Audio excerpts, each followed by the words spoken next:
Hello అండి, this is Bhavani Shwas. ఇంట్లో ఏమీ లేనప్పుడు, లేదంటే త్వరగా స్వీట్ చేయాలనుకున్నప్పుడు, లేదంటే బంధువులు ఎవరైనా వస్తున్నారు వాళ్ళకి లంచ్తో పాటు స్వీట్ కూడా చేయాలనుకున్నప్పుడు త్వరగా అయిపోయే అంటే కాసేపట్లో అయిపోయే స్వీట్ నేను ఇప్పుడు మీకు చెప్తాను. అదే బొంబాయి రవ్వ హల్వా. కావలసిన పదార్థాలు ఏంటో ఇప్పుడు చూద్దాం. దీనికి కావాల్సింది మనకు 1 కప్పు బొంబాయి రవ్వ తీసుకుంటున్నాము. దానికి 1.5 కప్పు షుగర్ తీసుకుంటున్నాము. 3 కప్స్ వాటర్ తీసుకోవాలి. యాక్చువల్గా అయితే నేను ఇక్కడ 2 కప్స్ వాటర్ తీసుకున్నాను, 1 కప్పు పాలు తీసుకున్నాను. పాలు తీసుకోవడం వలన ఏంటంటే కేసరి చాలా మృదువుగా ఉంటుంది. అలాగే జీడిపప్పు, బాదం పప్పు, ఎలాగో స్వీటే కాబట్టి ఇక్కడ కిస్మిస్ తీసుకోవట్లేదు. స్వీట్కి ఇంకా స్వీట్ యాడ్ అవుతుంది కాబట్టి ఈ 2 తీసుకుంటున్నాను.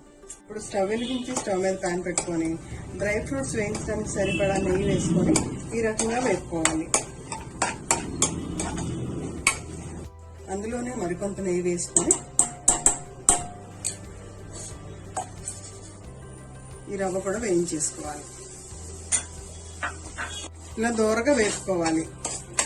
మన రవ్వ అంతా కూడా దోరగా వేగిపోయింది. దీన్ని ఈ రకంగా ఒక ప్లేట్లోకి షిఫ్ట్ చేసుకోవాలి.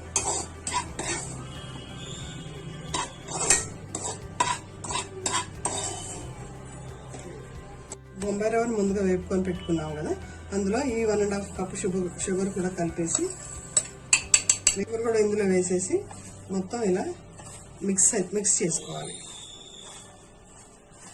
ఇప్పుడు ఇందులో మనం ముందుగా కొలిసి పెట్టుకున్న 2 కప్స్ వాటరు, 1 కప్పు పాలు పోసుకొని బాగా మరగనివ్వాలి.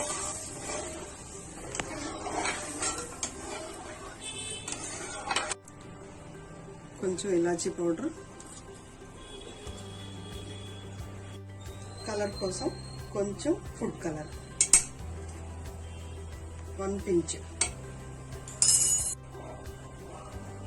ఎసరంతా చక్కగా కాగిపోతుంది.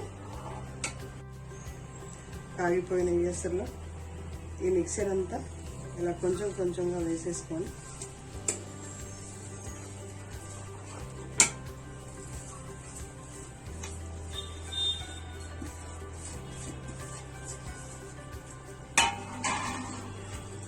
ఇలా ఉడికించుకోవాలి.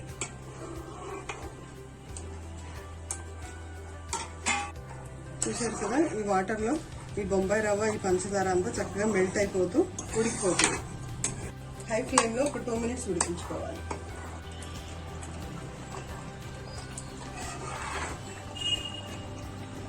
ఈ స్వీట్ మా అత్తయ్య గారు చాలా బాగా చేస్తారు. ఆమె దగ్గర నుంచి మేము నేర్చుకున్నాం.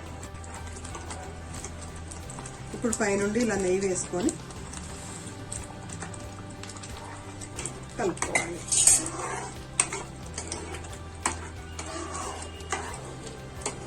మొత్తం అంతా ఉడికిపోయింది. ఇప్పుడు స్టవ్ ఆఫ్ చేసుకోవచ్చు. పైనుంచి డ్రై ఫ్రూట్స్ వేసేస్తున్నాను.